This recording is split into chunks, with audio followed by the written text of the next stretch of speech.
हाँ, तो आज मैं आप लोगों को द्रोणाचार्य और पंचाल नरेश द्रौपद के विद्यार्थी जीवन के विषय में बता रहा हूँ। ये दोनों एक ही गुरु आश्रम में रहकर विद्या अध्ययन करते थे। दोनों में गहरी दोस्ती थी, गहरी मित्रता थी। जब शिक्षा दीक्षा पूर्ण हुई, दोनों अपने अपने घर को चले। द्रोणाचार्य तो गरीब ब्राह्मण था, वह अपनी कुटिया की ओर गया, और द्रौपद पंचाल का राजकुमार था, इसीलिए वह अपनी राजधानी में गया और पंचाल नरेश बन गया। विप्र द्रोणाचार्य गरीब था, यहाँ तक कि अपने बच्चे को दूध तक भी नहीं दे सकता था। उसका पुत्र अश्वत्थामा था। एक दिन द्रोणाचार्य ने गरीबी से पीड़ित होकर अपनी पत्नी से कहा, सुनो प्रिय, मेरा मित्र द्रौपद पंचाल का राजा है, मैं उसके पास मदद के लिए जाना चाहता हूँ।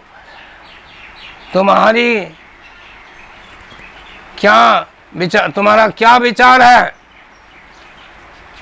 तो द्रौपद पत्नी ने कहा कि यह तो अति उत्तम है, आप शीघ्र ही जाइए। द्रौपद के यहाँ द्रोणाचार्य पहुँचे। दरबार में द्रोणाचार्य ने प्रवेश किया और उस समय द्रौपद ने पूछा कि विप्र, तुम कौन है? करे मुझे भूल गया? अरे मैं तुम्हारा गहरा मित्र हूँ, द्रोणाचार्य। द्रौपद ने कहा, सुनो, you are a beggar and I am a king of Panchal. Friendship can be between There can be friendship between two equal persons. You are a beggar and I am a king. How there can be friendship between I and you? ये सुनकर द्रोणाचार्य आश्चर्यचकित हो गया। और इतना ही नहीं, द्रौपद ने अपने सिपाहियों से कहा, इस ब्राह्मण को दरबार से धक्का देकर बाहर करो। इतना सुनते ही द्रोणाचार्य अत्यंत क्रोधित हो गए और उन्होंने कहा, सुनो द्रौपद, भरी सभा में तुमने मेरा घोर अपमान किया है, याद रखो, इसका बदला मैं अवश्य तुमसे लूंगा। तुम्हारा आधा राज मैं छीन लूंगा। तब सैनिकों ने उसे धक्का देकर के दरबार से बाहर कर दिया। द्रौपद अपमानित होकर और अत्यंत दुखित होकर अपने घर को वापस लौट रहे थे। उस समय उन्होंने देखा कि कुछ राजकुमार लोग एक कुएं में झांक रहे थे। द्रोणाचार्य वहां गए और पूछा, भाई तुम लोग कूप में क्यों झांकते हो? कहा कि हम लोगों का कंदुक इसमें गिर गया है, हम लोगों की गेंद इसमें गिरा है, उसी गेंद को निकालने के लिए उपाय सोच रहा हूँ कि कैसे गेंद निकाला जाए। द्रोणाचार्य ने कहा, चिंता करने की कोई बात नहीं, मैं निकाल देता हूँ। बस बाण विद्या में तो ये निपुण थे ही। इन्होंने गेंद में बाण मारा, उस बाण के ऊपर फिर दूसरा बाण, दूसरा के तीसरा, दूसरा पर तीसरा, तीसरा पर चौथा, एवं प्रकार से बाण मारते मारते कुएं के मुंह तक बाण को लाया और उसे उठा करके गेंद को बाहर कर दिया। अपने कंदूक को पाकर सभी शिष्य बहुत प्रसन्न हुए और आश्चर्यचकित भी हो गए कि कैसी दिव्य विद्या इन्हें है। उन राजकुमारों ने जाकर, अच्छा सुनिए, उन राजकुमारों ने इनका नाम भी पूछा तो इन्होंने कहा मेरा नाम द्रोणाचार्य है, हम जाति से ब्राह्मण हैं। सभी राजकुमार अपने दादा भीष्म के पास पहुंचे, कहा पितामह आज अद्भुत घटना देखी हम लोगों ने। हम लोगों का गेंद कुएं में गिर पड़ा था, जिसे एक विप्र ने बाण के द्वारा निकाल दिया। अद्भुत शिक्षा उनकी है। तो भीष्म ने पूछा अच्छा तो उसका नाम क्या है? कहा अपना नाम उन्होंने द्रोणाचार्य बताया। भीष्म समझ गए, वो तो द्रोणाचार्य प्रकांड विद्वान है, उनको ही राजकुमारों की शिक्षा दीक्षा के लिए मैं नियुक्त करूंगा। और कहा अपने पौत्र को, सभी पौत्रों का जाओ उनको आदर सहित ले आओ। द्रोणाचार्य को बुलाया गया, सम्मानित किया गया, बहुत धन राशि उन्हें दी गई और कहा आज से मेरे इन सारे बच्चों के आप गुरु हुए, इन्हें आप अपने समान शिक्षण विद्या में निपुण कर दीजिए।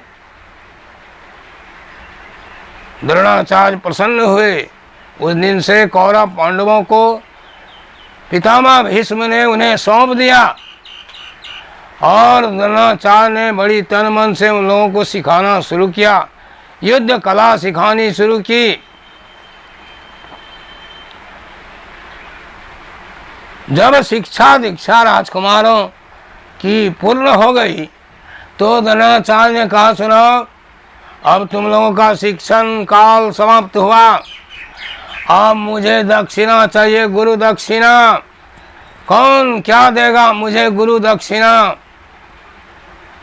उसमें जो कौरव का प्रधान था, सबसे बड़ा पुत्र धृतराष्ट्र का दुर्योधन, उसने कहा मेरे पिताजी राजा हैं, इसलिए यह कार्यभार पहले मुझे दिया जाए, पांडवों को नहीं। कहा तो ठीक है, जाओ जाकर ले आओ। तो उस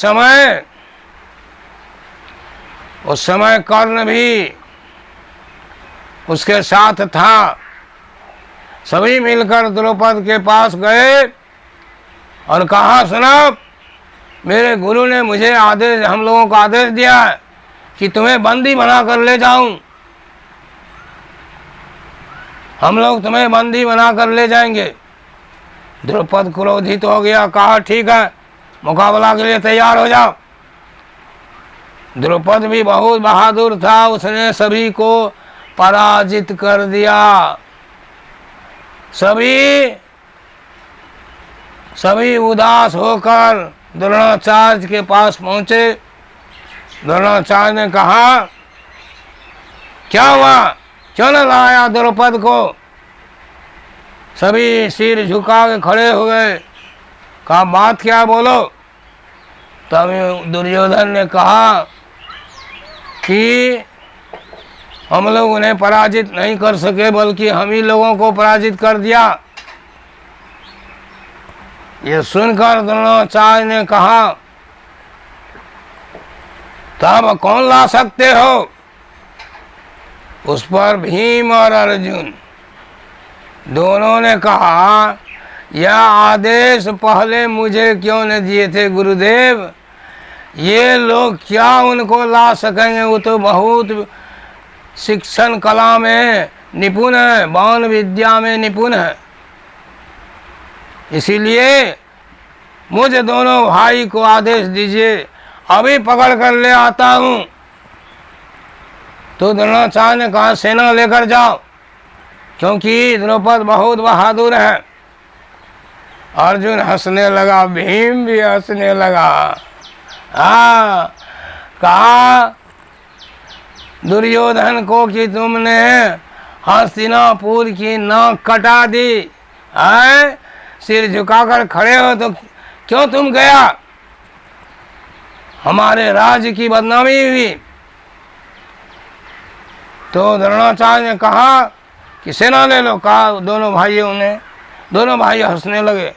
कहा कि गुरुदेव आपकी कृपा से इस संसार में कौन मेरा मुकाबला कर सकता है, अभी जाता हूँ, द्रौपद को पकड़ कर लाता हूँ। दोनों भाई पंचाल चले गए और वही बात बोले कि द्रौपद, हम दोनों भाई तुम्हें बंदी बनाने आए हैं। कहा अच्छा, दुर्योधन यह सब सेना सहित हार कर भागा और तुम सिर्फ दो भाई ही आया है, वो भी मुझे बंदी बनाने। तो ठीक है, समझ जाओ युद्ध के लिए। कहा मैं बिल्कुल तैयार हूं, करो युद्ध।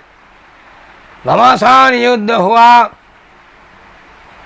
भीम ने उनकी सेना को पतंग की तरह उड़ाना शुरू किया। अपनी गदा की चोट से एक एक बार में 100 सैनिकों को मार देता था भीम। उतना बलवान, 60,000 हाथी का बल, उसकी गदा का प्रहार कोई नहीं बर्दाश्त कर सकता था, कोई सहन नहीं कर सकता था। और अर्जुन धनुर्विद्या में अत्यंत निपुण थे, इसीलिए द्रोणाचार्य से युद्ध करते हुए द्रोणाचार्य को पराजित किया और नागास्त्र से उन्हें बांध दिया और कहा मैं उनके कंठ में तलवार सटाकर अर्जुन ने कहा मैं अपने गुरु द्रोण की ओर से तुम्हें बंदी बनाता हूं। इतना कहकर बंदी बनाकर दोनों भाइयों ने द्रौपद को अपने गुरु द्रोणाचार्य के पास ले गया। द्रौपद तो थर थर कांप रहा था डर से, क्या करेगा पता नहीं, इसका तो मैं अपमान पहले कर चुका हूँ। द्रोणाचार्य ने कहा सुनो, भयभीत होने की कोई जरूरत नहीं है, अभी भी तुमने तो मेरा अपमान किया, किंतु मैं अभी भी तुमको अपना मित्र मानता हूँ।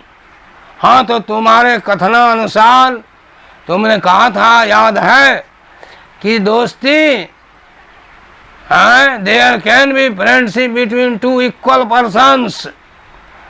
सो इसलिए मैं तुम्हारा आधा राज्य लेता हूँ और दोस्ती फिर से कायम करता हूँ। अर्जुन को कहा कि इनका नाग अस्त्र खोल दो। खोल दिया गया और कहा सम्मान पूर्वक इन्हें राजधानी में पहुंचा दो।